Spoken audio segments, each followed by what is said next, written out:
monetary world is not made for a strong dollar. So could you go more into that and why exactly that is?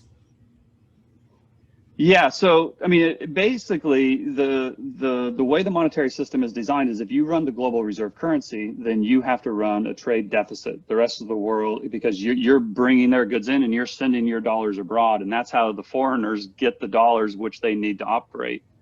Again, that kind of leads back to the Triffin's dilemma, the needs of the international versus the needs of the domestic economy. Trump doesn't want us, exporting our dollars and importing the goods. He wants to make the goods here, export the goods, and import their capital.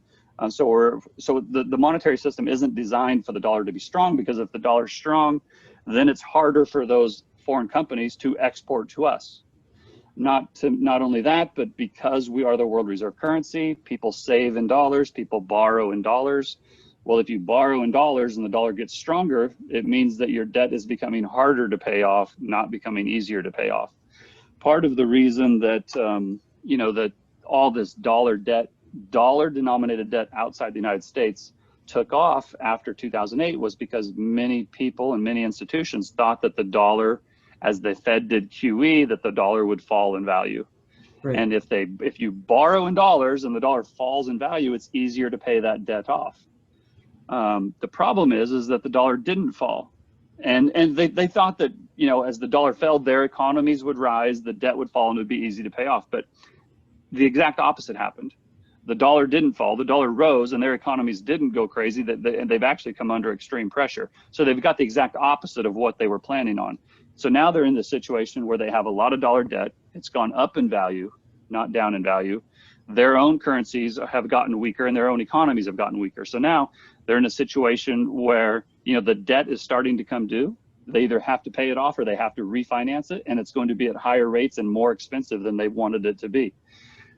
So that's why the monetary system is not designed for a strong dollar. So part of the reason that I say that I think we're going to have this crisis is that I think the central banks are going to fail. And a lot of people think that the central bank's failing is the dollar going lower.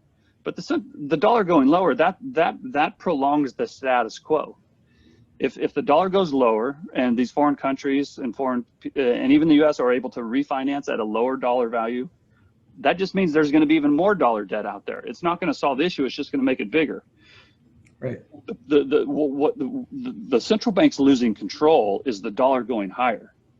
And the dollar going higher puts pressure on international economies and the US economy, and it pushes global growth down, and it makes all this debt even harder to pay off.